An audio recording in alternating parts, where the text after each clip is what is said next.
नमस्कार दोस्तों, स्वागत है आपका आपके अपने YouTube चैनल पर। आज की इस वीडियो में हम अपने नेक्स्ट टॉपिक कर रहे हैं और जो नेक्स्ट टॉपिक है वो आपका फंक्शन का है। लास्ट वीडियो में हमने रिलेशन पढ़ा था और रिलेशन जो है उसी का एक स्पेशल टाइप ही आपका यहाँ पर फंक्शन होता है, ठीक है। और जो ये फंक्शन का जो कॉन्सेप्ट है ये आपका मोस्ट इंपॉर्टेंट कॉन्सेप्ट है मैथ्स में। और यहाँ पर जो हम फंक्शंस को जो हम यूज़ करते हैं या फिर हम कह सकते हैं कि फंक्शन को जब हम विजुलाइज करते हैं तो फंक्शंस को हम विजुलाइज करते हैं एज अ रूल, ठीक है। यानी कि कोई रूल जो है वो फॉलो करके आपका यहाँ पर फंक्शन बनेगा या नहीं बनेगा वो हम यहाँ पर आपको बताएंगे। अब यहाँ पर हमें सबसे पहले तो यही पता करना है कि फंक्शन होता क्या है, इसकी डेफिनेशन क्या होती है, ठीक है। तो देखिए दोस्तों, यहाँ पर हम जो है वो कुछ टर्म्स जो है वो यूज़ करते हैं और वो टर्म्स जैसे कि यहाँ पर वर्ड जो है हम मैपिंग का यूज़ करते हैं या फिर हम मैप का जो है वो यूज़ करते हैं, ठीक है। यानी कि मैपिंग या फिर मैप का यूज करते हैं used to denote a function. Function को डिनोट करने के लिए भी ये मैप कर रहा है या मैपिंग बना रहा है, ठीक है, कि इसकी मैपिंग हो रही है या नहीं हो रही। इस टाइप के जो वर्ड्स है वो हम यूज करते हैं। तो फंक्शन की डेफिनेशन देखिए अब यहाँ पर क्या बनेगी। तो देखिए आपकी जो डेफिनेशंस की अगर हम बात करें तो यहाँ पर डेफिनेशन आपकी क्या बनेगी। तो आप यहाँ पर लिखोगे कि a relation F from A to B. इस तरह से आप इसको जो है वो पढ़ोगे कि a relation F from A to B is said to be function is said to be function if every elements of set A has one and only one image in set B. अब देखिए यहाँ पर समझिए कि मैंने यहाँ पर क्या लिखा है। देखिए यहाँ पर फंक्शंस की जो डेफिनेशंस है वो मैंने लिखी है कि a relation F from A to B. मान लीजिए कि यहाँ पर ये आपका ए है और ये आपका बी है, ठीक है। तो यहाँ पर एक रिलेशन है और यहाँ पर हम रिलेशन बनाएंगे एफ। तो a relation f A to B from A to B is set to be function. हम इसको फंक्शन कब बोलेंगे, if every elements of set A, यानी कि सेट ए में जितने भी एलिमेंट्स होंगे has one and only one image in set B. यानी कि यहाँ पर जितने भी एलिमेंट्स होंगे, मान लीजिए मैंने यहाँ पर एलिमेंट्स ले लिया 5, 6, 7, 8, इस टाइप से मैंने कोई भी एलिमेंट्स ले लिया।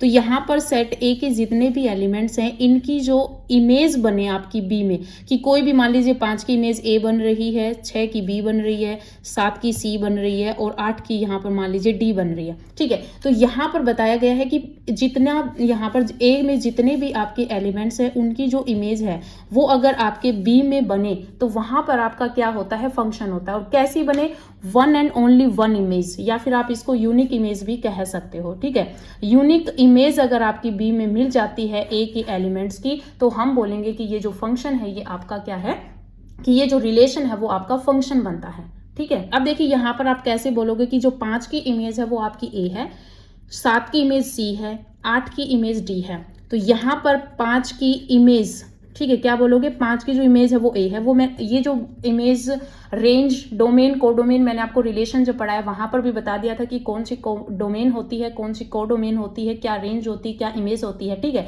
यहाँ पर मैं आपको फिर से भी बता देती हूँ। जो 5 की इमेज की बात करें तो ए होगी। अगर हम टोटली लिखें तो यहाँ पर इमेज 5 की इमेज ए है, 6 की जैसे बी है, 7 की जो है वो सी है और 8 की जो इमेज है वो आपकी डी है, ठीक है। ये तो होती है इमेज। अब यहाँ पर अगर आपसे पूछ ले कि ए की प्री इमेज, ठीक है, प्री इमेज इंग्लिश में ऐसे भी हो सकता है कि प्री, इंग्लिश में होगा प्री इमेज ऑफ ए, ठीक है। तो प्री इमेज ऑफ ए क्या है आपकी 5। यानी कि यहाँ पर अगर बी के एलिमेंट्स को लेकर अगर आप चलो तो ए की प्री इमेज 5 है, बी की प्री इमेज 6 है, सी की प्री इमेज 7 है। यानी कि ये जो एलिमेंट्स हैं ये आपके प्री इमेज होते हैं बी के, ठीक है। प्री इमेज ऑफ बी के सेट, यानी बी सेट में जितने भी एलिमेंट्स होते हैं उनकी जो प्री इमेज बनती है वो ए में बनती है और ए की जो इमेज है वो आपकी बी में बनती है, ठीक है। इनको बोलते हैं इमेज, ओके। अब देखिए यहाँ पर डोमेन की बात करें तो डोमेन जो होता है वो आपका सेट होता है पूरा, जो ए में जितने भी एलिमेंट्स होते हैं उन सब का सेट होता है जिनको हम डोमेन बोलते हैं। कोडोमेन आपका क्या होता है, कोडोमेन होते हैं वो एलिमेंट्स का सेट जो आपके बी में है, तो बी में आपके ए बी सी डी जितने भी एलिमेंट्स हैं वो सारे आपके क्या हो जाते हैं, कोडोमेन हो जाते हैं। रेंज क्या होती है, रेंज होती है कि अगर आप कोई भी रिलेशन आपको दे रखा हो, ठीक है, कोई चीज आपको डिफाइन करके दे रखी हो, उस पर अगर आपकी यहाँ पर ए के एलिमेंट्स डालने पर अगर आपकी इनपुट जो है यानी कि ए की एलिमेंट्स अगर आप डालकर कोई फंक्शन अगर आपको यहाँ पर दे रखा हो, जैसे कि मान लीजिए आपको F x is equals to X plus 1 दे रखा है, तो यहाँ पर आपको दे रखा कि x की वैल्यू आप कोई भी नेचुरल नंबर ले हो, तो यहाँ पर अगर हम x की वैल्यू 1 रखेंगे तो F x is equals to आपका क्या आ जाएगा 2, f की वैल्यू यानी कि यहाँ पर 1 रखा तो 2 रखोगे तो आपके पास कितना आ जाएगा 3, f की वैल्यू अगर आप 3 रखोगे तो 4। इस टाइप से आपका यहाँ पर a फंक्शन जो है मान लीजिए 1 2 3 4 5 इस तरह से चलेगा, और b एलिमेंट्स भी आपका 1 2 3 4 5 6 इस तरह से चलेगा, ठीक है। अब देखिए यहाँ पर हमने 1 रखा तो आपके पास 2 इमेज आ गई, 2 रखा तो 3 आ गई, 3 रखा तो 4 इमेज आ गई, 4 रखा तो 5 इमेज आ गई, 5 रखा तो यहाँ पर 6 आ गई, ठीक है। तो देखिए यहाँ पर ये जो फंक्शन जो मैंने आपको यहाँ पर बताया है कि F x is equals to X plus 1 और x आपका कोई नेचुरल नंबर है, तो ये जो है वो आपका फंक्शन बनाता है। ये जो रिलेशन मैंने यहाँ पर डिफाइन किया ये क्या बनाता है, ये फंक्शन बनता है। यानी कि ये जो मैंने आपको यहाँ पर लिखा है ये आपका क्या है, फंक्शन है। फंक्शन क्यों है, क्योंकि यहाँ पर ए में जितने भी एलिमेंट्स हैं इन सब की एक यूनिक इमेज बी में मिल रही है, ठीक है। तो डेफिनेशन क्या कहती है फंक्शन की, कि जो रिलेशन आपको दे रखा हो वहां से ए में ए के एलिमेंट्स जितने भी हैं उनको हम बोलते हैं इनपुट। क्या बोलते हैं, इनपुट। और जब इनपुट यानी कि जो रिलेशन आपको यहाँ पर गिवन हो उसमें जब आप इनपुट करते हो यानी कि इनपुट डालते हो तो जो आउटपुट आता है वो आपके बी के एलिमेंट होते हैं, ठीक है। आउटपुट जो आते हैं वो क्या होते हैं, वो बी के एलिमेंट होते हैं। तो यहाँ पर ए के एलिमेंट्स जितने भी ए के एलिमेंट्स होते हैं उन सबको अगर बी के एलिमेंट्स में, ठीक है, बी के एलिमेंट्स में अगर इमेज मिल जाती है, हर एक की अलग होनी चाहिए। जैसे 1 की 2 है, 2 की 3 है, तो यहाँ पर हर एक एलिमेंट्स की एक यूनिक इमेज बी में होनी चाहिए, तो वो आपका फंक्शन होता है। अगर यहाँ पर ऐसे हो जाता कि 3 की जो है वो 4 है और 3 की मान लीजिए यहाँ पर एक 7 एलिमेंट्स है, 3 की 7 भी है, ठीक है, तो यहाँ पर ये जो है वो फंक्शन नहीं बनेगा, ठीक है। फंक्शन तभी बनेगा जब ए के एलिमेंट्स की जो है वो आपकी इमेज जो है वो सिर्फ और सिर्फ एक होनी चाहिए, यूनिक इमेज होनी चाहिए बी में, यानी कि ए के एलिमेंट्स की यूनिक इमेज होनी चाहिए बी में, तभी हम कहेंगे कि वो जो रिलेशन है वो आपका फंक्शन बनता है, ठीक है। और फंक्शन आपका कहाँ से डिफाइन होता है, तो रिलेशन जो होता है वो आपका डिफाइन होता है ए टू बी। यहाँ पर कोई भी एक्स टू वाई भी दे सकते हैं, एन टू आर भी दे सकते हैं, कुछ भी आपको दिया वो मिलेगा। तो इस टाइप से आपके पास दोगे। डोमेन मैंने आपको बता दिया, कोडोमेन बता दिया। अब यहाँ पर रेंज मैंने आपको बतानी थी, तो यहाँ पर रेंज क्या हो जाएगी, रेंज हो जाएगी वो एलिमेंट्स जिनकी आपकी यहाँ पर जैसे 1 की रेंज क्या बनी है 2, तो जिनकी जो इमेजेस बनी है ए से बी तक, यहाँ पर जो इमेज बनी है वो जो सेट होगा, जैसे 2 3 4 5 और 6 यहाँ तक ये जो सेट बनेगा इनको कहते हैं रेंज, ठीक है। और पूरा सेट जो होता है बी में जितने भी एलिमेंट्स होते हैं वो आपके कोडोमेन होते हैं।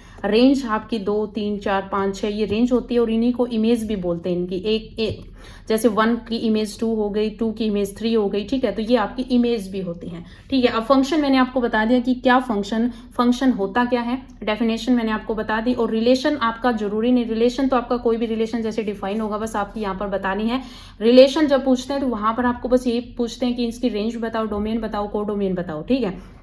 फंक्शन में आपकी डेफिनेशन बहुत इंपॉर्टेंट है, कई बार डेफिनेशन भी सीधी पूछ ली जाती है, तो यहाँ पर आपकी यूनिक इमेज होनी चाहिए, ये आपको ध्यान रखना है, ठीक है। और एक चीज आप याद रखना कि जो रिलेशन होता है, ठीक है, जो रिलेशन होता है वो आपका फंक्शन हो ये जरूरी नहीं, ठीक है, फंक्शन हो ये जरूरी नहीं है, लेकिन अगर फंक्शन कोई है तो वो रिलेशन बनेगा, ठीक है, वो रिलेशन क्या होगा, वो बनेगा। यानी कि क्या करोगे कि ऑल रिलेशंस, ठीक है, जितने भी रिलेशंस हैं आर नॉट टू फंक्शन, कि वो फंक्शन नहीं होते, are not function but all functions are relations, ठीक है, कि all relations are not function but all functions are relation, कि जितने भी फंक्शन होते हैं वो रिलेशन तो बनते हैं, लेकिन जरूरी नहीं कि जो रिलेशन हो वो फंक्शन भी हो, ठीक है। अब यहाँ पर मैंने आपको समझाया है फंक्शंस की, सिर्फ मैंने आपको डेफिनेशन बताई है कि क्या फंक्शन होता है, डोमेन क्या होती है, कोडोमेन क्या होती है, रेंज क्या होती है, मैंने आपको प्रीवियस वीडियो में भी करवा दिया था और अब भी मैंने आपको यहाँ पर करवा दिया है।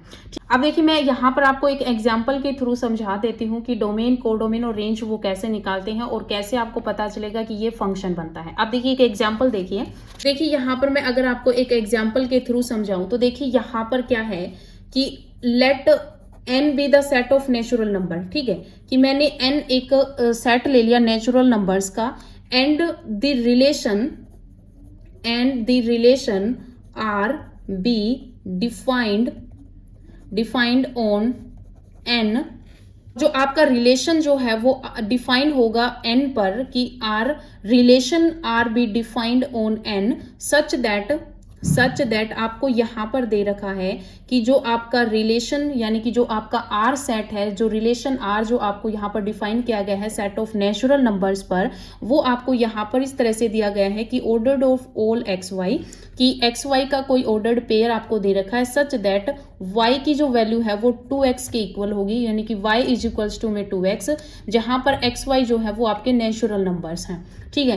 कहने का मतलब क्या है कि यहाँ पर जो आपको रिलेशंस दे रखा है वो इसी तरह से दे रखा है कि हमें वो ऑर्डर्ड पेयर लेने हैं एक्स वाई के सच दैट वाई की वैल्यू जो है वो 2x के इक्वल है और एक्स वाई कोई भी आपको नेचुरल नंबर लेने हैं, ठीक है। तो अब देखिए यहाँ पर इसका अगर आप सॉल्यूशन भी करो तो यहाँ पर देखिए कैसे बनेगा, आपको सारे ऑर्डर्ड पेयर लेने हैं जितने भी आपके यहाँ पर बनते हैं, और आपको ये चीज जो है वो डिफाइन कर रखी है कि y जो है वो इक्वल है 2x के, और देखिए यहाँ पर जो fx फंक्शन जो होता है, ठीक है, ये आप y भी लिख सकते हो, ठीक है, जो fx होता है इसको हम y भी मानते हैं, यानी कि आपके पास यहाँ पर जो ये जो होता है ये आपका a और b जैसे डिफाइन होते हैं, यहाँ पर जैसे आप x और y भी ले सकते हो, ठीक है, x और y भी ले सकते हो, यानी कि ये जो x होता है ये आपकी इनपुट होती है जो आपके a के सेट में होते हैं, और जो y होती है ये आपके आउटपुट निकालती है, ठीक है, y जो है वो आपकी आउटपुट होती है। अब जैसे यहाँ पर हमें ऑर्डर्ड पेयर लेने हैं तो देखिए आपके ऑर्डर्ड पेयर आपके क्या बनेंगे, अगर मैं यहाँ पर x की वैल्यू 1 लेती हूँ क्योंकि नेचुरल नंबर की बात है, तो x की वैल्यू अगर मैं यहाँ पर 1 लेती हूँ तो y की वैल्यू आपकी क्या आएगी 2 आएगी, तो फर्स्ट ऑर्डर पेयर अपना 1 और 2 बन गया। अगर मैं x की वैल्यू 2 लेती हूँ, x की वैल्यू अगर मैं 2 लेती हूँ तो ऑर्डर्ड पेयर y की वैल्यू यहाँ पर क्या आएगी 2 2 4, तो यहाँ पर 4 आ जाएगा, सेकंड ऑर्डर पेयर अपना 2 4 बना। अगर मैं 3 लूंगी तो यहाँ पर 3 2 6 बनेगा, 4 लूंगी तो 4 2 8 बनेगा। इस तरह से अपना जो है ऑर्डर्ड पेयर जो है वो चलता रहेगा, क्योंकि यहाँ पर एक्स वाई की वैल्यू जो है वो नेचुरल नंबर है, और नेचुरल नंबर का सेट आपको पता 1 to इनफाइनाइट आप कुछ भी ले सकते हो, तो यहाँ पर ये जो है वो आपकी इनफाइनाइट सीरीज है ऑर्डर्ड पेयर की, कि आप जैसे वैल्यू लोगे आगे यहाँ पर जो है वो वैल्यूज जो है वो बढ़ती रहेंगी, ठीक है। अब देखिए यहाँ पर आपको पता है कि यहाँ पर जो आपकी डोमेन बन रही है, मैंने आपको बताया था जो डोमेन होती है वो आपके फर्स्ट एलिमेंट होते हैं रिलेशन के, तो फर्स्ट 1 2 3 से लेकर इनफाइनाइट तक 1 to इनफाइनाइट आपकी डोमेन हो जाएगी। अगर कोडोमेन की हम बात करें तो कोडोमेन की जो बात करेंगे तो हम देखिए 2 आ रहा है, 4 आ रहा है, 2 4 6 8, यानी कि अगर आप देखिए तो यहाँ पर सारे जो है वो इवन नंबर, आगे 10 आएगा, फिर 12 आएगा, ठीक है, फिर यहाँ पर 14 आएगा, 16 आएगा, इस तरह से, यानी कि आपके जो इवन नंबर्स चल रहे हैं, क्योंकि यहाँ पर मल्टीपल ऑफ 2 है, तो यानी कि मल्टीपल ऑफ 2, ठीक है, 2 4 6 8 मल्टीपल ऑफ 2 आ रहे हैं, यानी कि इवन नंबर का सेट आ रहा है, ठीक है, कि set of even number, set of even natural number, ठीक है, क्योंकि नेचुरल भी है और इवन भी है, तो set of even natural number, ये आपकी क्या होती है कोडोमेन होती है।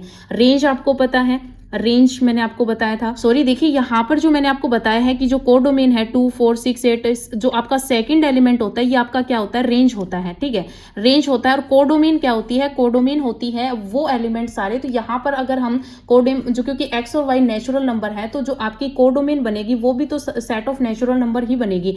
1 जब हमने लिया तो 2 आपकी यहाँ पर रेंज आई है, तो रेंज जो होगी ये आपकी set of even natural numbers होंगे, और जो कोडोमेन होंगे वो आपके सेट ऑफ वाई में जितने भी आपके एलिमेंट्स होंगे, और वो आपको बताया कि नेचुरल नंबर है, तो जो आपकी कोडोमेन होती है ये भी 1 to इनफाइनाइट ही चलेगा, ठीक है। तो डोमेन और कोडोमेन दोनों आपकी 1 to इनफाइनाइट है, रेंज आपकी जो है वो सेट ऑफ नेचुरल नंबर्स है, ठीक है। अब देखिए यहाँ पर आपको क्वेश्चंस में यही पूछा था कि डोमेन बताओ, कोडोमेन बताओ, रेंज बताओ, ठीक है, और ये बताओ कि ये आपका फंक्शन है या फिर नहीं है, ठीक है, ये भी बताना था कि ये जो आपका फंक्शन बनता है या फिर नहीं बनता। अब देखिए नॉर्मल है कि मैंने आपको कहा था कि जो आपका फर्स्ट जो आपका एलिमेंट होता है, फर्स्ट जो सेट होता है, इसमें जितने भी एलिमेंट्स होते हैं उनकी एक आपको इमेज मिलनी चाहिए सेकंड सेट में, ठीक है। तो यहाँ पर इस फर्स्ट सेट की जैसे हमने 1 रखा तो 2 इमेज आ गई, यानी कि 1 रखा 2 आ गई, 2 रखा तो आपकी 4 आ गई, 3 रखा तो आपके पास यहाँ पर 6 आ गई, 4 रखा तो 8 आ गई, यानी कि आप जितने भी एलिमेंट्स रखोगे उन सब की जो है वो आपको एक इमेज मिलेगी ही मिलेगी, ठीक है।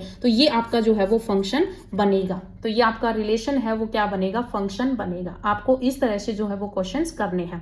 वहां पर आपको सिर्फ इतना ही पूछा जाएगा कि फंक्शन है कि नहीं है, तो वहां पर आपको डोमेन कोडोमेन इस तरह से जो है वो नहीं पूछा जाएगा। आपसे यही पूछा जाएगा ये फंक्शन है या नहीं है, तो आपको पता होना चाहिए कि अगर आप यहाँ पर x की वैल्यू 1 रखोगे तो y की 2 आएगी, 2 रखोगे तो यानी कि आप कोई ना कोई वैल्यू पुट करें तो आउटपुट जो है वो आपकी आ रही है। और क्योंकि आउटपुट आएगी क्योंकि ये भी नेचुरल नंबर है और y भी, यानी कि natural number to natural number ही आपको यहाँ पर फंक्शन जो है वो डिफाइन किया गया है। तो यहाँ पर हर एक नेचुरल नंबर की आपको इमेज मिलेगी सेकेंड नेचुरल नंबर के सेट में, तो यहाँ पर ये फंक्शन जो है वो आपका बनेगा। ठीक है, अब सेम एज इट इज मान लीजिए मैंने आपको यहाँ पर जो है वो फंक्शन एफ एक्स ले लिया, इसको हम y भी लिख सकते हैं एक्स स्क्वेयर। ठीक है, एक्स स्क्वेयर ले लिया। अब यहाँ पर अगर हम कोई भी वैल्यू पुट कर सकते हैं, अब जैसे मैं यहाँ पर कोई भी, क्योंकि x जो है वो कोई भी रियल नंबर है, ठीक है, हम रियल नंबर में आपके नेगेटिव हो जाएंगे, पॉजिटिव हो जाएंगे, ठीक है, सारे नंबर्स यहाँ पर आ जाएंगे, जीरो भी हो जाएगा। तो मान लीजिए कि यहाँ पर मैं लिख रही हूँ कि y इज इक्वल्स टू में एक्स स्क्वेयर है। अब यहाँ पर मैंने लिया कि x की वैल्यू मैंने जीरो रख ली। अगर x की वैल्यू मैंने जीरो रखी तो यहाँ पर y की वैल्यू क्या आ जाएगी, जीरो। ठीक है, यहाँ पर आप अच्छे से समझना क्योंकि यहाँ से क्वेश्चन जो पूछे जाते हैं। आप देखिए यहाँ पर मैंने x की वैल्यू 1 रख ली। अगर x की वैल्यू 1 रखेंगे तो y की वैल्यू यहाँ पर क्या आ जाएगी, 1 का स्क्वायर 1 आ जाएगा। x की वैल्यू अगर मैं यहाँ पर 2 रखती हूँ तो 2 का स्क्वायर 4 आ जाएगा, तो y की वैल्यू 4 आ जाएगी। x की वैल्यू अगर मैं यहाँ पर 3 रखती हूँ तो 3 का स्क्वायर y की वैल्यू क्या आ जाएगी, 9 आ जाएगी। x की वैल्यू अगर मैं यहाँ पर -1 रख दूँ तो -1 का स्क्वायर, तो y की वैल्यू आपकी 1 ही आएगी। x की वैल्यू अगर मैं यहाँ पर -2 रख दूँ तो y की वैल्यू आपके पास -2 का स्क्वायर भी आपके पास क्या आ जाएगा, 4 आ जाएगा। यानी कि अगर मैं नेगेटिव वैल्यू रख रही हूँ तो भी पॉजिटिव आ रहा है, जीरो रख रही हूँ तो जीरो आएगा। जीरो आपका नेगेटिव पॉजिटिव कुछ नहीं होता है, तो जीरो को हम अलग से लिखेंगे। यानी कि नेगेटिव वैल्यू अगर मैं रख रही हूँ x की तो आपके पास y की जो वैल्यू वो पॉजिटिव आ रही है। अगर मैं जीरो रख रही हूँ तो y की वैल्यू जीरो आ रही है। और अगर मैं पॉजिटिव वैल्यू रख रही हूँ तो x की वैल्यू अगर नेगेटिव है तो y पॉजिटिव आ रहा है, x की वैल्यू जीरो है तो y जीरो आ रहा है, x की वैल्यू अगर पॉजिटिव रख रही हूँ तो भी y आपका पॉजिटिव आ रहा है। ठीक है, तो ये जो है आपकी वैल्यूज जो है वो आ रही है। ठीक है, तो यहाँ पर आपकी पता होना चाहिए कि आपकी ऑल पॉसिबल आपके पास यहाँ पर, ठीक है, कि यहाँ पर ऑल पॉसिबल इनपुट क्या है। ठीक है, इनपुट का मतलब क्या है कि यहाँ पर हम x की क्या क्या वैल्यू ले सकते हैं। ठीक है, तो यहाँ पर इनपुट जो है वो आपकी है, दे भी रखा है कि x जो है वो बिलोंग कर रहा आर में, सारे जो है वो रियल नंबर हैं, तो -इनफाइनाइट टू इनफाइनाइट आपका यहाँ पर पॉसिबल इनपुट होंगी। ठीक है, और आउटपुट यहाँ पर क्या होगी, आउटपुट होगी आपकी यहाँ पर, क्योंकि देखिए यहाँ पर जब हम आउटपुट रख रहे हैं, नेगेटिव रख रहे हैं तो पॉजिटिव आ रहा है, तो यानी कि जीरो आ रहा है और पॉजिटिव आ रहा है, यानी 0 टू इनफाइनाइट। तो यहाँ पर आपकी आउटपुट रहेगी 0 टू इनफाइनाइट। तो आपको पता होना चाहिए कि इस प्रकार का अगर आपको कोई रिलेशन गिवन है तो उसमें आपकी इनपुट क्या रहेगी और उसमें आपकी आउटपुट क्या रहेंगे। ठीक है, एक चीज आपको याद रखनी है कि जो आपकी रेंज जो होती है किसी फंक्शन की, वो आपका सबसेट या हम कह सकते इक्वल होता है कोडोमेन माइनस में यहाँ पर डोमेन ऑफ द फंक्शन। ठीक है, ये चीज आपको याद रखनी, सीधे पूछी हुई है। ठीक है, तो जो आपकी रेंज होती है किसी फंक्शन की वो सबसेट या इक्वल होता है कोडोमेन में से। अगर हम डोमेन ऑफ फंक्शन अगर सब्सट्रैक्ट कर दे तो वो आपका सबसेट बनाता है। ठीक है, यहाँ पर सबसेट बनता है, रेंज ऑफ फंक्शन सबसेट बनाएगा सी माइनस में, यानी सी का मतलब यहाँ पर कोडोमेन है, कोडोमेन से, और D domain of the function. ठीक है, ये आपकी सीधे आपको बस याद रखना है।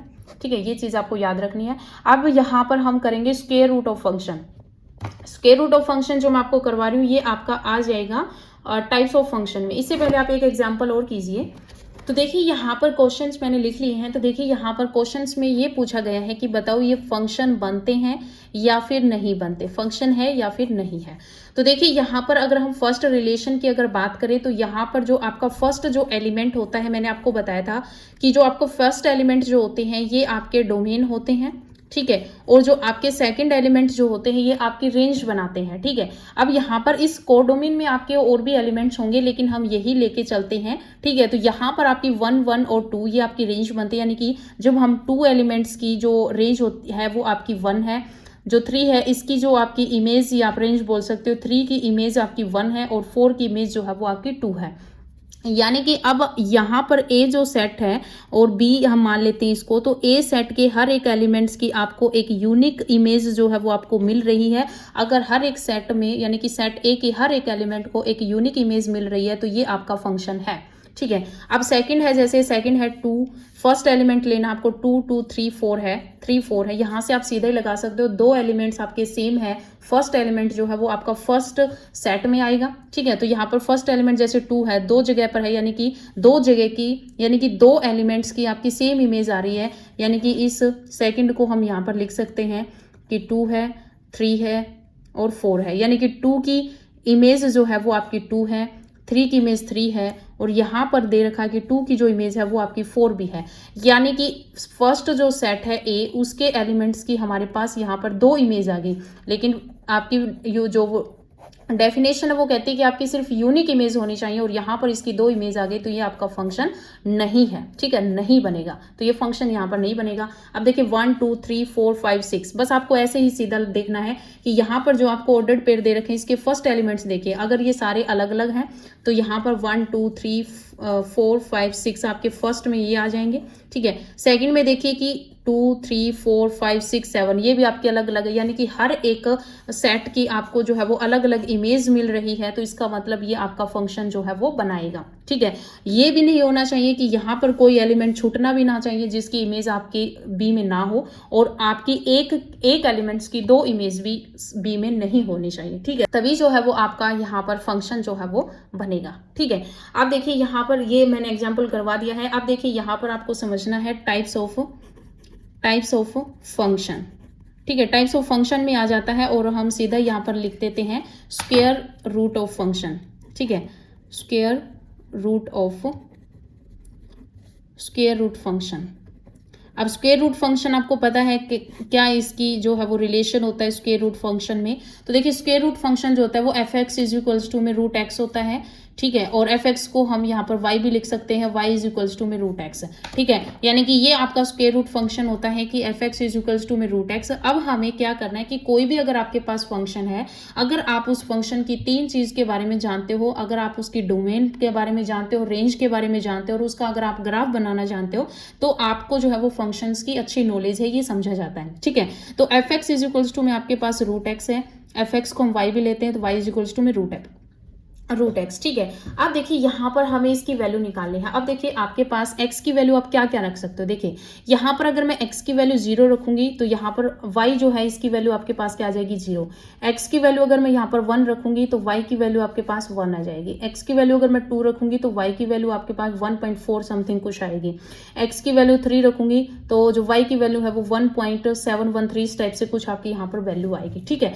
यानी कि आपके पास यहाँ पर x की वैल्यू 0 1 2 3 कुछ भी आप यहाँ पर रख रहे हो, यानी कि एक तरफ से आपकी यहाँ पर रियल नंबर्स आप यहाँ पर इनपुट दे देते हो, तो आपके पास जो है वो वैल्यू जो है वो आपके यहाँ पर रियल नंबर ही आएंगी, ठीक है। तो यहाँ पर देखिए आपकी, जैसे मैंने आपको बोला कि अगर आपको इसकी डोमेन के बारे में पता है, अगर आप इस फंक्शन की रेंज के बारे में पता है, और आपको पता है कि ग्राफ आप कैसे बनाते हो, तो आपको यहाँ पर फंक्शन की अच्छी नॉलेज है। अब समझना ग्राफ क्या होता है। ग्राफ होती है आपकी पिक्टोरियल रिप्रेजेंटेशन होती है, ठीक है। ये मैं आपको बता देती हूँ कि जो आपकी ग्राफ होती है ये पिक्टोरियल रिप्रेजेंटेशन होती है, pictorial representation of relation between input and output is known as graph of the function, ठीक है। यानी कि जो आपकी इनपुट जो होती है, जो आउटपुट जो होती है, वो जो उनके बीच में जो रिलेशन जो होता है, और उसको हम अगर पिक्टोरियल रिप्रेजेंटेशन अगर हम उसकी कर देते हैं तो वो आपकी ग्राफ हो जाती है, ठीक है। अब देखिए यहाँ पर जैसे मैंने x इज इक्वल्स टू 0 रखा, x इज इक्वल्स टू 1 रखा, यानी कि देखा जाए तो यहाँ पर रियल नंबर रख रहे हैं तो आपके पास रियल ही आ रहा है, x की वैल्यू 0 रख रहे हैं तो 0 आ रहा है। अब देखिए आपको एक चीज याद रखनी है, जो रूट एक्स जो होता है ये यहाँ पर नेगेटिव वैल्यू ना तो ये लेता है और ना ही ये नेगेटिव वैल्यू देता है, ठीक है। यानी कि रूट एक्स में नेगेटिव का कोई रोल नहीं है। यहाँ पर रूट एक्स जो है वो नेगेटिव के साथ कोई भी अपना यहाँ पर जो है वो एक तरफ से मान लीजिए कि नेगेटिव वैल्यू के साथ इसका कोई भी संबंध नहीं है। तो यहाँ पर रूट एक्स में आपके फंक्शंस में आपको याद रखना है कि रूट एक्स जो है वो ना तो नेगेटिव वैल्यू एक्सेप्ट करता है और ना ही ये देता है, ठीक है। As a result negative value भी ये नहीं देता। तो जब हम यहाँ पर दो चीज आएंगी कि यहाँ पर 0 रखेंगे तो आपका 0 आएगा फंक्शन। और अगर आप यहाँ पर कोई भी पॉजिटिव वैल्यू रख रहे हो तो आपके पास कोई पॉजिटिव ही आएगी, ठीक है, पॉजिटिव रियल नंबर्स ही आपके पास यहाँ पर जो है वो आएंगे, ठीक है। अब यहाँ पर आपको डोमेन के बारे में बताना है कि डोमेन यहाँ पर क्या होगी। तो जैसे मैंने आपको बताया कि जैसे मैंने यहाँ पर 0 रखा, और क्योंकि 0 रखने पर 0 वैल्यू दे भी रहा तो 0 आपका इंक्लूड होगा, क्लोज्ड में आएगा, और इनफाइनाइट तक आप जितनी वैल्यू रखोगे आपके पास यहाँ पर वैल्यू आएगी। तो कोई भी स्क्वायर रूट का जो फंक्शन होता है उसकी जो डोमेन होती है वो 0 टू इनफाइनाइट होती है। अगर हम इसकी रेंज के बारे में बात करें तो आपको पता है जब 0 रखते हैं तो आपके पास यहाँ पर क्या आएगा, 0 आएगा, ठीक है। और इनफाइनाइट जितनी वैल्यू होगी इतनी आपके यहाँ पर वैल्यू जो है वो आती रहती है। तो इनकी डोमेन और जो रेंज होती है वो स्क्वायर रूट फंक्शन की सेम होती है, ठीक है। तो आपकी यहाँ पर एक चीज है, नेगेटिव का कोई रोल नहीं है, क्योंकि रूट जो है वो ना नेगेटिव लेता है ना नेगेटिव देता है, ठीक है। यहाँ पर आपकी 0 आती है और पॉजिटिव वैल्यूज आती है, ठीक है। तो यहाँ पर आपको ये दोनों चीज याद रखनी है। अगर हम स्क्वायर रूट के ग्राफ की बात करें तो देखिए यहाँ पर एक्स और वाई की हम कुछ वैल्यू ले लेते हैं, ठीक है, जो अपनी सही से एग्जैक्ट आपको यहाँ पर मैं एग्जैक्ट वैल्यू ही लूंगी। देखिए यहाँ पर 0 रखूंगी तो y की वैल्यू 0 आएगी, क्योंकि y इज इक्वल्स टू में रूट एक्स है। x की वैल्यू 1 रखूंगी तो 1 आ जाएगी। फिर मैं यहाँ पर 4 लेती हूँ, 4 रखूंगी तो 2 आ जाएगी, और 9 रखूंगी तो 3 आ जाएगी, ठीक है। इसी टाइप से मैं यहाँ पर जो है वो वैल्यू ले रही हूँ। अब देखिए यहाँ पर अगर हम इनकी ग्राफ की बात करें तो देखिए 0 पर आपकी क्या है, 0 है। फिर यहाँ पर देखिए 1 ले रहे हैं तो ये मान लीजिए 1 है, 2 3 4, 1 2 3 4, ठीक है। अब देखिए यहाँ पर 1 है तो यहाँ पर 1 आ रहा है, यानी कि ये पॉइंट आपका, ये तो देखिए यहाँ पर क्या है, 0 0 है, ये आपका क्या है, ये आपका 1 1 हो जाएगा।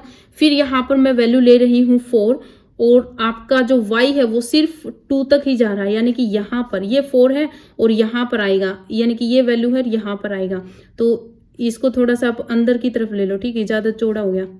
तो यहाँ पर मान लीजिए यहाँ पर आपकी वैल्यू आएगी 4 और 2, यानी कि अगर आप यहाँ पर देखो तो आपकी जो ये ग्राफ बनेगी वो इस टाइप से बनेगी, ठीक है, इस टाइप से आपकी जो है वो ग्राफ बनेगी। तो अगर आपके पास, आपको पता है कि ग्राफ किस टाइप से बनेगी, मैंने ये नंबर इसलिए लिया ताकि आपको कैलकुलेशन में थोड़ा सा वो ना हो। बाकी आपकी यहाँ पर स्क्वायर रूट की, क्योंकि सीधा ही अगर पूछ लिया जाता है, कोई आपको ग्राफ दे दिया जाएगा, कोई इस तरह से दे दिया जाए, कोई इस तरह से, कोई इस तरह से, तो आपसे सिर्फ पूछा जाएगा कि बताओ स्क्वायर रूट का ग्राफ कैसे बनेगा। तो आपको पता होना चाहिए कि स्क्वायर रूट का जो ग्राफ है वो इस टाइप से बनता है, ठीक है। तो यहाँ पर आपको मैंने बताया स्क्वायर रूट फंक्शन क्या होता है और उसका ग्राफ जो है वो किस टाइप से बनता है, ठीक है। अब हम जो है वो कुछ स्पेशल टाइप्स हैं इसके फंक्शंस के, वो पढ़ेंगे। तो देखिए पर हम फर्स्ट जो आपका टाइप पढ़ेंगे, जैसे हमने स्क्वायर रूट फंक्शन जो पढ़ा वो अपना थोड़ा सा अलग टाइप में आ गया, ठीक है। तो यहाँ पर अब जो हम पढ़ेंगे वो है अपना यहाँ पर आइडेंटिटी फंक्शन, ठीक है। क्या है आपका आइडेंटिटी फंक्शन। अब देखिए आइडेंटिटी फंक्शन जो है ये आपका क्या होता है, ठीक है। ये जो थ्योरम, जो आपकी डेफिनेशंस हैं, जो भी मैं आपको यहाँ पर टाइप्स करवाऊंगी, यहाँ से सिर्फ डेफिनेशन से ही जो है वो क्वेश्चंस जो है वो पूछे जाते हैं। और जो फंक्शन वाला जो ये चैप्टर है ये मोस्ट इंपॉर्टेंट है, और यहाँ से 3 से 4 क्वेश्चन बनते हैं, ठीक है। अब तो ग्रेजुएशन का, जैसे प्रीवियस ईयर में ग्रेजुएशन का आया है तो वहाँ पर हम नहीं कह सकते, लेकिन अगर फंक्शन से अगर क्वेश्चन बनते हैं तो 3 से 4 क्वेश्चन जो है वो बनते हैं। लेकिन फिर भी प्रीवियस ईयर में जैसे आपका यहाँ पर जब ग्रेजुएशन का जो है वो आया था तो वहां पर भी आपके फंक्शंस जो है वो क्वेश्चंस जो है वो 3 से 4 क्वेश्चंस तो पूछे ही गए थे, ठीक है। तो यहाँ पर फंक्शंस जो है वो आपको पढ़ना है, क्योंकि इंपॉर्टेंट चैप्टर है और हर बार यहाँ से क्वेश्चन जो है वो आता है। तो यहाँ पर हम लेते हैं कि हम मान लेते हैं कि कोई r जो है वो सेट ऑफ रियल नंबर्स है। देन आपका एक फंक्शन जो डिफाइन होगा R2R, ठीक है, R2R।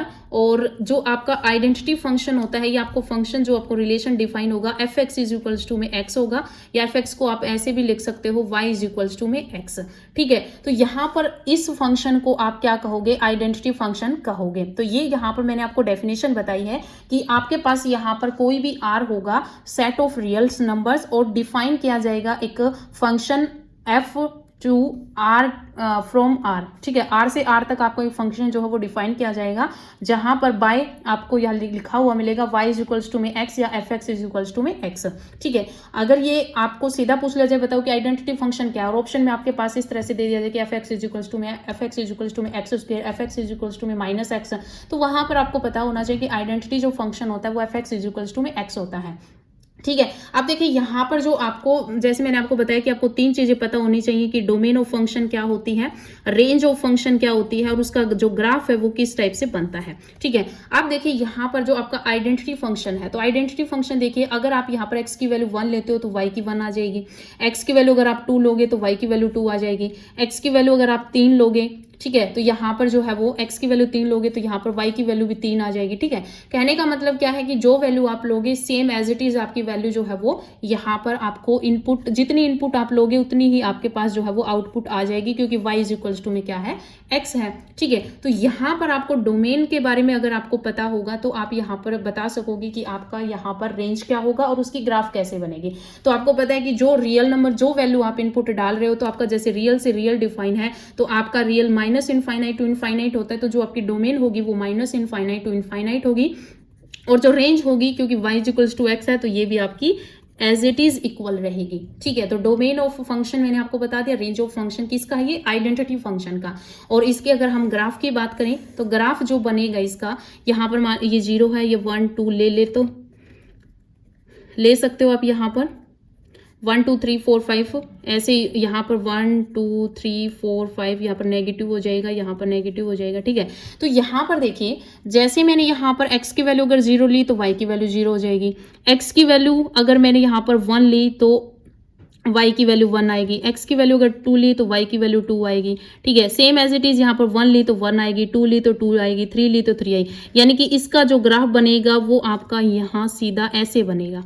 ठीक है, किसका है ये, आइडेंटिटी फंक्शन का है। तो आपको याद रखना आइडेंटिटी फंक्शन का ग्राफ क्या होता है, क्योंकि ऑप्शन में कई बार ग्राफ दे दिया जाएगा, पूछ लिया जाएगा कि आइडेंटिटी फंक्शन का ग्राफ किस टाइप का होगा या कौन सा ऑप्शन जो है वो आपका आइडेंटिटी फंक्शन का है। ठीक है, तो ये होता है आपका आइडेंटिटी फंक्शन। इसके बाद जो आता है वो आता है आपका यहाँ पर कॉन्स्टेंट फंक्शन। क्या आता है, कॉन्स्टेंट फंक्शन। तो अब करते हैं हम कॉन्स्टेंट फंक्शन। तो देखिए डिफाइन योर फंक्शन, मान लीजिए आपको एक फंक्शन डिफाइन कर दिया R by y is equals to, आपको फंक्शन दे दिया कि y इज इक्वल्स टू यानी कि f(x) आप इसको बोलते हैं इज इक्वल्स टू में c। कॉन्स्टेंट फंक्शन का मतलब है कि कोई भी कॉन्स्टेंट वैल्यू आपको यहाँ पर दे दी। ठीक है, c आपका क्या है, c किसको रिप्रेजेंट कर रहा है, कॉन्स्टेंट फंक्शन को, और x जो है वो आपका कोई भी रियल नंबर है। तो यहाँ पर डोमेन जो रहेगी वो आपकी क्या रहेगी, रेंज ऑफ फंक्शन क्या रहेगी और ग्राफ क्या रहेगा, ये तीनों चीज़ आपको पता होनी चाहिए। तो अब देखिए यहाँ पर मान लीजिए x की वैल्यू आप 2 रख रहे हो तो कांस्टेंट वैल्यू पर तो कोई फर्क नहीं पड़ेगा। ठीक है, x की वैल्यू अगर आप 3 रख रहे हो तो कांस्टेंट की वैल्यू कांस्टेंट ही रहेगी, 4 रख रहे हो तो भी आपके पास कांस्टेंट ही रहेगी। ठीक है, यानी कि आपके पास जो डोमेन ऑफ द फंक्शन जो बनेगा आपका कांस्टेंट फंक्शन में, वो आपका यहाँ पर क्या बनेगा, आपने अगर 2 ली तो यहाँ पर कांस्टेंट वैल्यू आई, 3 ली तो वो कांस्टेंट वैल्यू ही आई। तो यानी कि जो डोमेन रहेगी ना इसकी, वो आपकी माइनस इनफाइनाइट टू इनफाइनाइट है। डोमेन आपकी जो आप इनपुट डालते हो तो डोमेन तो आप यहाँ पर सारी रियल वैल्यू जो है वो डालोगे, तो माइनस इनफाइनाइट टू इनफाइनाइट आपकी डोमेन रहेगी। और रेंज क्या रहेगी, क्योंकि रेंज जो होती है वो जो आपका आंसर आता है, जो आउटपुट आती है वही होती है, और आपकी जो आउटपुट है वो तो आपकी कॉन्स्टेंट है, तो आपकी जो रेंज ऑफ द फंक्शन रहेगी वो आपकी कांस्टेंट रहेगी। मान लीजिए मैंने यहाँ पर f(x) इज इक्वल्स टू आपको दे दिया 4। ठीक है, 4 दे दिया, तो यहाँ पर अगर आप, और x जो है वो रियल नंबर को बिलोंग कर रहा है, तो अगर f is equals to f(x) अगर यानी कि -1 रखोगे तो आपके पास 4 ही आंसर आएगा। ठीक है, क्योंकि यहाँ पर x की जगह आपको -1 रखना है, इसमें तो x है ही नहीं, कॉन्स्टेंट है, तो 4 आ जाएगा। x की वैल्यू अगर आप यहाँ पर 2 रखोगे तो भी आपके पास वैल्यू 4 आएगी। यानी कि अब इसका जो ग्राफ बनेगा ना वो किस टाइप से बनेगा, अब आपको पता है कि यहाँ पर जो वैल्यू है वो 4 पे है, तो जो ग्राफ बनेगा वो आपका कांस्टेंट बनेगा। ठीक है, तो यहाँ पर मान लीजिए ये 1 है, ये 2 है, ये 3 है और ये 4 है, तो यहाँ पर f(x) इज इक्वल्स टू मैंने 4 लिया है, तो आपका जो ग्राफ बनेगा वो इस तरह से बनेगा। ठीक है, ये आपका x एक्सिस होता है और ये आपका y एक्सिस होता है। ठीक है, तो आपको यहाँ पर पता होना चाहिए y एक्सिस। ठीक है, तो यहाँ पर आपको मैंने f(x) इज इक्वल्स टू 4 लेके बताया, तो यहाँ पर 4, यानी कि अगर मैंने x की वैल्यू यहाँ पर 1 रखी है तो वैल्यू आपकी y की 4 आई है, x की वैल्यू 2 रखी है तो y की वैल्यू 4 है, x की वैल्यू -1 तो y की 4 है, x की वैल्यू -2 रखेंगे तो भी आपकी वैल्यू क्या है, 4 है। तो आपका कांस्टेंट फंक्शन जो होता है इसका जो ग्राफ बनेगा वो आपका इस तरह से बनेगा। ठीक है, ये होता है आपका कांस्टेंट फंक्शन। ठीक है, अब हम बात करेंगे यहाँ पर फंक्शन सिंपल पैराबोलिक फंक्शन के बारे में। ठीक है, नेक्स्ट जो है वो है आपका सिंपल पैराबोलिक फंक्शन। ठीक है, सिंपल पैराबोलिक फंक्शन जो होता है वो इस टाइप का होगा, आपको एफ एक्स फंक्शन डिफाइन होगा R2R और एफ एक्स इजिकल्स टू में एक्स स्क्वायर डिफाइन होगा। तो यहाँ पर आपको जो है वो डोमेन ऑफ द फंक्शन, जैसे मैंने आपको स्टार्टिंग में कराया था कि एक्स की वैल्यू अगर मैं 0 रखूंगी, अगर एक्स की वैल्यू 0 रखूंगी तो वाई की वैल्यू यहाँ पर क्या आएगी, 0 आएगी। एफ एक्स वाई की इक्वल ही होता है, ठीक है।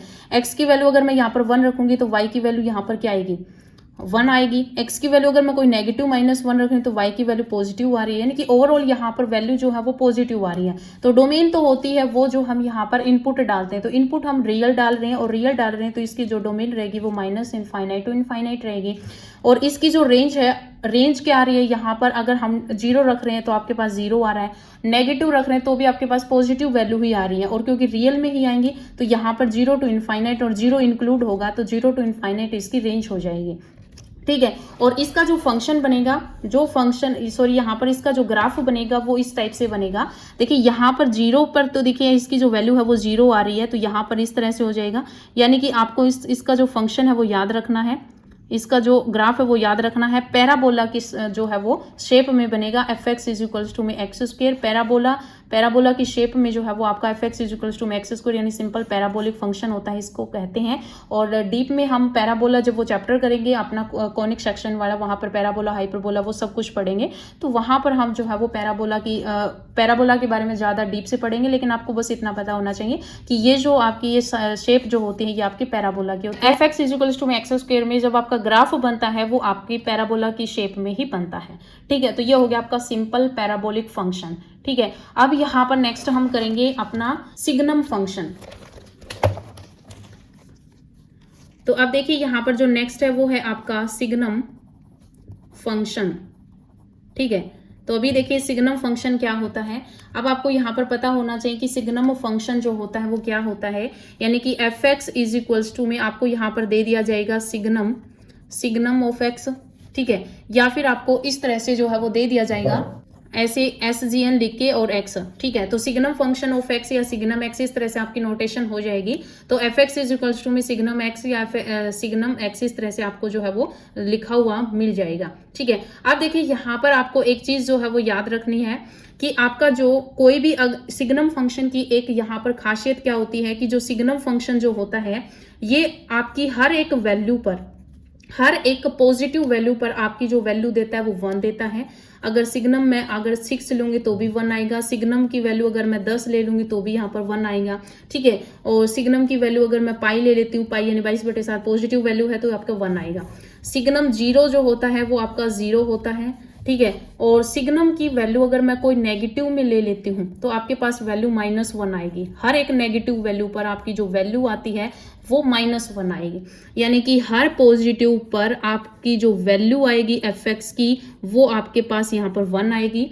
हर नेगेटिव पर आपकी जो एफ एक्स है उसकी वैल्यू -1 आएगी। और हर जीरो पे क्या, जीरो पे आपका जो फंक्शन होगा उसकी वैल्यू आपके पास 0 आएगी, ठीक है। तो यहाँ पर आपको एक चीज याद रखनी है, जो सिग्नम फंक्शन है ये सिर्फ और सिर्फ 3 वैल्यू देता है, ठीक है। 3 वैल्यू देता है, -1, 0 और 1। हर पॉजिटिव नंबर्स पर आपको 1 मिलेगा, हर एक नेगेटिव वैल्यू पर आपको -1 मिलेगा, और 0 पर आपको सिग्नम फंक्शन की वैल्यू जो है वो 0 मिलेगी, ठीक है। तो इसका मतलब यहाँ पर डोमेन ऑफ फंक्शन आपको पता लगाना है और रेंज ऑफ फंक्शन पता लगाना है। तो डोमेन ऑफ फंक्शन आपकी -∞ टू इनफाइनाइट रहेगी, और रेंज ऑफ फंक्शन जो वो आपकी -1, 0 और 1 ही रहेगी, ठीक है। क्योंकि सिग्नम फंक्शन सिर्फ और सिर्फ 3 वैल्यू आपको देता है, -1, 0 और 1, ठीक है। तो यहाँ पर एफ एक्स जो होता है वो आपका इस तरह से जो है वो डिफाइन होता है, 1 होता है इफ x इज ग्रेटर 0। अगर x की वैल्यू 0 से बड़ी है तो आपकी 1 होगी, क्योंकि आपका पॉजिटिव हो गया। If x is equals to 0 है तो आपका फंक्शन 0 देगा। और अगर x की वैल्यू -0 यानी कि 0 से छोटी यानी नेगेटिव वैल्यू है तो आपके पास -1 आएगा, ठीक है। तो तीनों में अगर पॉजिटिव वैल्यू होगी तो 1 देगा, नेगेटिव होगा तो -1 देगा, और 0 होगा तो 0 देगा। तो 3 वैल्यू देती है, और जो वैल्यू आपका यानी कि जो रिजल्ट आता है वही आपका रेंज ऑफ द फंक्शन होती है। डोमेन जो भी आप यहाँ पर इनपुट डालते हो वो सारे डोमेन ऑफ फंक्शन में आ जाती है, ठीक है। अब यहाँ पर अगर इसकी ग्राफ की बात करें तो इसका ग्राफ कैसे बनेगा, देखो यहाँ पर जैसे ही हमने यानी कोई भी वैल्यू अगर हम यहाँ पर डालते हैं तो यानी कि 1 रखा तो यहाँ पर वैल्यू कोई पर किसी पर भी रखा तो आपके पास वैल्यू क्या आ रही है, 1 आ रही है, 0 आ रही है और -1 आ रही है, ठीक है। कहने का मतलब क्या है कि अगर हमने कोई भी x की वैल्यू पुट की तो यहाँ पर आपके पास y की जो वैल्यू है वो क्या आई 1 आई, यानी y इज इक्वल्स टू 1 के लिए ग्राफ हो गया, ये 0 के लिए हो गया। और अगर हमने x की वैल्यू कोई भी नेगेटिव वैल्यू अपलोड की है, यानी कि इनपुट में डाली है कोई भी नेगेटिव वैल्यू, तो आपके पास y की वैल्यू जो है वो -1 आई है। ठीक है, तो y इज इक्वल्स टू में -1। तो ये जो आपका यहाँ पर ग्राफ बनेगा वो इस टाइप से बनेगा। ये किसका बनता है? ये सिग्नम फंक्शन का बनता है। ठीक है, तो ये चीज आपको याद रखनी है, ये सिग्नम फंक्शन होता है। ठीक है, इसके बाद आप यहां पर करोगे पॉलिनोमियल फंक्शन।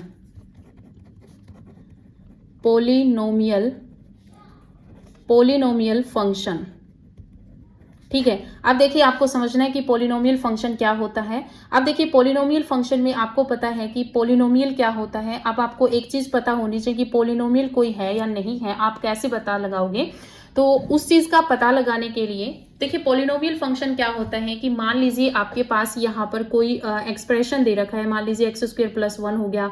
ठीक है, 3x² प्लस में 1 हो गया, 3x² प्लस में 2x + 1 हो गया, इस टाइप से। तो यहाँ पर पॉलिनोमियल की यही होती है कि कोई पॉलिनोमियल कब बनेगा? जब वहां पर आपके पास जैसे वेरिएबल, यहाँ पर मैंने आपको जो लिख के बताई है ये इक्वेशन, इसमें x है, तो वेरिएबल की जो पावर होती है वो आपकी होल नंबर में होनी चाहिए, यानी कि 0 1 2 3 इस टाइप से अगर आपके पास पावर है वेरिएबल की तो वो आपका पॉलिनोमियल बनता है। ठीक है, और पॉलिनोमियल की जो जनरल इक्वेशन जो होती है, ठीक है, जनरल फॉर्म अगर हम पॉलिनोमियल की यहाँ पर आपको बताएं तो वो आपकी होती है f(x) इज इक्वल्स टू में a0 + a1x + a2x² plus a3x³ इस तरह से आपकी लास्ट में जो है वो आपकी an x की पावर n हो जाएगी। ठीक है, तो यहाँ पर आपकी ये जर्नल फॉर्म होती है पॉलिनोमियल की f(x) इज इक्वल्स टू में a0 + a1x + a2x² + a3x³। इस तरह से आपके पास यहाँ पर ये जर्नल फॉर्म जो है वो आपकी पॉलिनोमियल फंक्शन की होती है। ठीक है, अब देखिए यहाँ पर जो आपके a0 हो गया, a1 हो गया, a2 हो गया, इस तरह से an तक जो है ये आपके सारे क्या होते हैं? ये रियल नंबर्स होते हैं। ठीक है, क्या होते हैं? ये आपके रियल नंबर्स होते हैं। तो यहाँ पर एक चीज आप याद रखिए कि आपकी यहाँ पर आपको डोमेन निकालनी है, रेंज निकालनी है और ग्राफ बनाना है कि किस टाइप का ग्राफ होगा।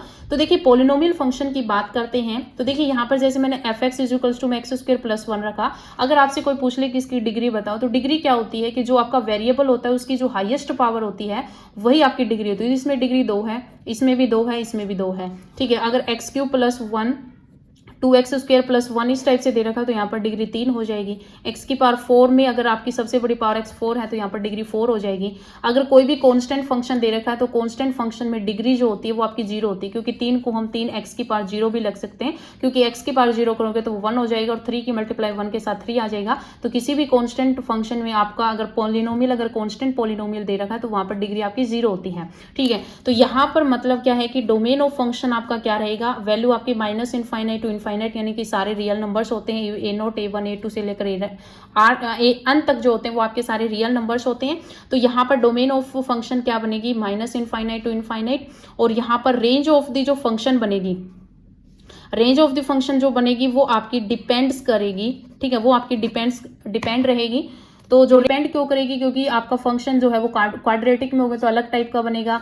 रेंज आपकी जो यहाँ पर क्वाड्रेटिक है तो अलग बनेगा, क्यूबिक है तो आपकी अलग यहाँ पर जो है वो डिपेंड करेगा आपका जो ग्राफ है वो किस टाइप का बनेगा। तो यहाँ पर पॉलिनोमियल में जैसे आपकी अगर रेंज अगर आप डिफाइन नहीं कर सकते, वो डिपेंड होती है हर एक फंक्शन पर अलग अलग टाइप से, तो वहां पर हम रेंज अगर डिफाइन नहीं कर सकते तो आपकी ग्राफ तभी बनती है जब आपके पास डोमेन और आपकी रेंज दोनों हो। तो रेंज अगर डिफाइन नहीं है, रेंज आपकी डिपेंड कर रही है, यहाँ पर डिफाइन नहीं कर सकते हम पॉलिनोमियल फंक्शन में कि इसकी रेंज जो है वो क्या रहेगी। ठीक है, क्योंकि आपकी क्वाड्रेटिक में अलग टाइप की रेंज बनेगी, क्यूबिक इक्वेशन है तो उसमें अलग टाइप की बनेगी, अगर 4 डिग्री की तो उसमें अलग बनेगी, 5 है तो 5 की अलग बनेगी। तो यहाँ पर ये डिपेंड है, हर फंक्शन के हिसाब से डिपेंड है। तो यहाँ पर हम जो है वो ग्राफ नहीं बना सकते।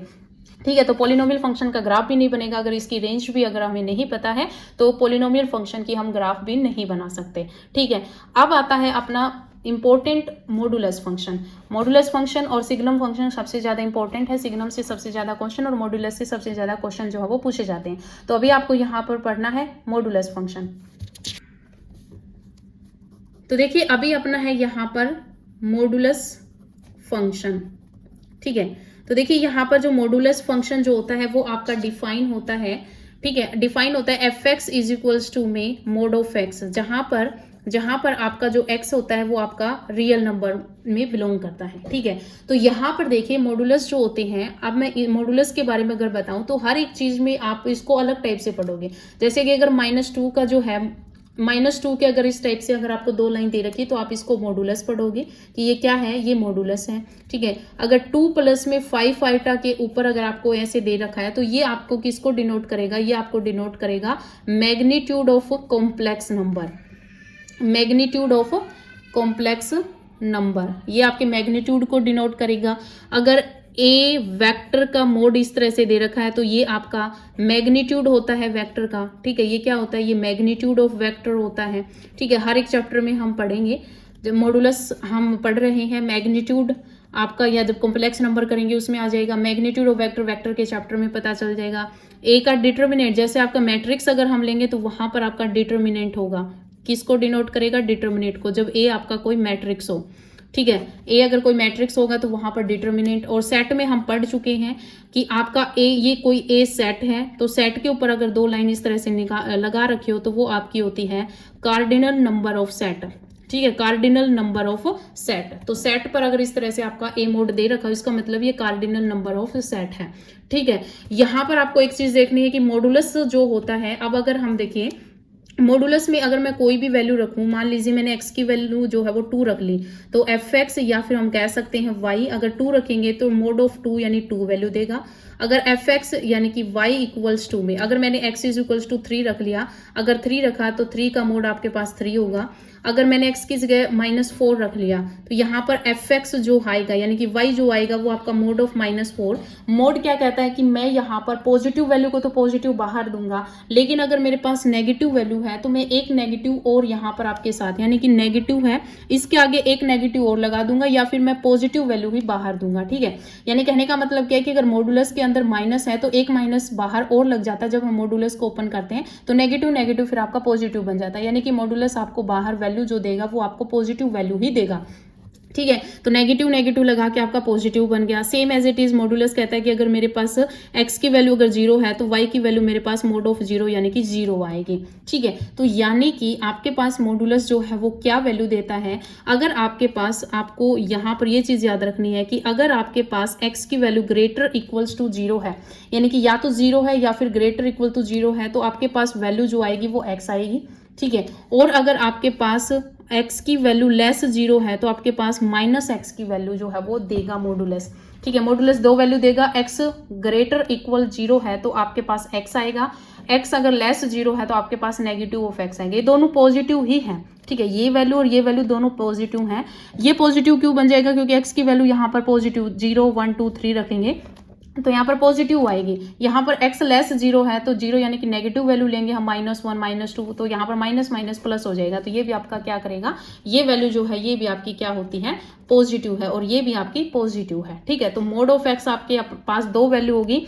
यहाँ x आप ये भी लिख सकते हो, अगर x ग्रेटर 0 है तो आपके पास x आएगा, x इक्वल्स टू 0 है तो 0 आएगा, x लेस 0 है तो आपके पास -x है। लेकिन नॉर्मली यहाँ पर यही बताया जाता है कि यहाँ पर जो है वो x और -x 2 वैल्यू आपका मोड देता है।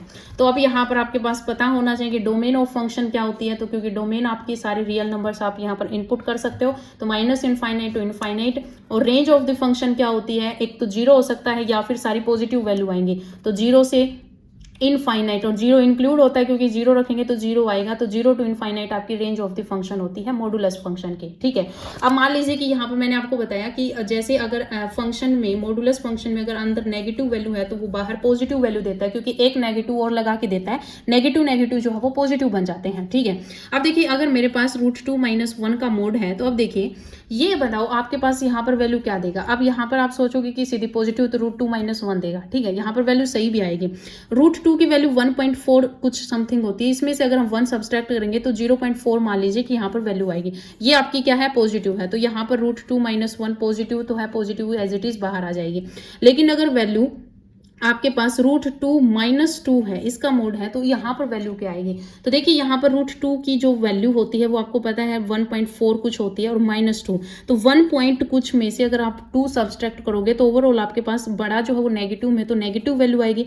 और नेगेटिव का मोड जब हम करते हैं तो आपके पास बाहर एक नेगेटिव और लगा के देता है वैल्यू में, तो यहाँ पर √2 - 2 में आपके पास एक बाहर वैल्यू और देगा ये, ठीक है। तो आपके पास इसकी जो वैल्यू आएगी ये माइनस का बन जाएगा, 2 आपका जो है वो प्लस का बन जाएगा, तो 2 - √2 इसकी वैल्यू हो जाएगी। तो आपको यहाँ पर पता होना चाहिए कि आपके अंदर जो वैल्यू दे रखी है मॉडुलस के अंदर वो नेगेटिव है या पॉजिटिव है।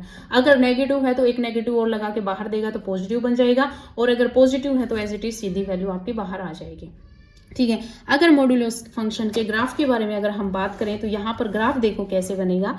अब आपको पता है कि आपके पास जब फंक्शन, देखिए यहाँ पर f(x) फंक्शन जब है x के इक्वल, देखिए यहाँ पर f(x) = f(x) function f(x) = x है, तो ये मैंने जैसे आपको आइडेंटिटी फंक्शन में पढ़ाया था, तो यानी कि हर एक वैल्यू पर अगर हम x की वैल्यू 1 ले रहे हैं तो यहाँ पर y की वैल्यू 1 आएगी, 2 ले रहे हैं तो 2 आएगी, 3 है तो 3 लेंगे, यानी कि इस टाइप से आपके पास यहाँ पर फंक्शन बनेगा, ठीक है। और यहाँ पर देखिए x की वैल्यू अगर हम नेगेटिव ले रहे हैं तो आपके पास यहाँ पर क्या बनेगा, यहाँ पर भी पॉजिटिव और y बनेगा, यानी कि x की वैल्यू अगर मैं -1 ले रही हूँ तो आपके y की वैल्यू 1 आएगी, x की वैल्यू -2 ले रही हूँ तो y की वैल्यू 2 आ जाएगी, x की वैल्यू 3 ले रही हूँ, x की वैल्यू -3 ले रही हूँ तो y की वैल्यू जो है वो +3 आ जाएगी, क्योंकि ये माइनस पहले ही है। और फिर x की वैल्यू अगर हम जैसे f(x) फंक्शन एक तो आपका x देता है मॉडुलस फंक्शन, और एक f(x) फंक्शन जो वो -x देता है।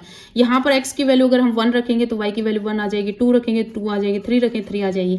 यहाँ पर x की वैल्यू -1 रखेंगे तो माइनस प्लस 1 हो जाएगा, -2 रखेंगे तो प्लस प्लस 2 माइनस प्लस हो जाएगा। तो इस टाइप से यहाँ पर आपके पास ये देखिए नेगेटिव वैल्यू है -1 -2 -3, यहाँ पर 1 2 3, ठीक है। ये x की वैल्यू रख रहे हैं तो y की वैल्यू सेम डिस्टेंस है यहाँ पर देखिए, ठीक है, 2 रख रहे हैं, ये इस टाइप से बनेगा, आप थोड़ा सा देख लेना, ठीक है। यानी कि इस टाइप से आपके मॉडुलस फंक्शन का जो है वो ग्राफ बनेगा। इंपॉर्टेंट है, पूछ लिया जाता है, तो आपको याद रखना है मॉडुलस फंक्शन का जो आपका यहाँ पर जो ग्राफ बनता है वो वी शेप का बनता है, ठीक है। कैसा बनता है? वी शेप का बनता है, ठीक है। मॉडुलस फंक्शन पे एक आपका यहाँ पर एक क्रिटिकल पॉइंट भी पूछ लिया जाता है कि क्रिटिकल पॉइंट बताओ। देखिए यहाँ पर जैसे mod ऑफ x - 2 है तो यहाँ पर इसका क्रिटिकल पॉइंट बताओ।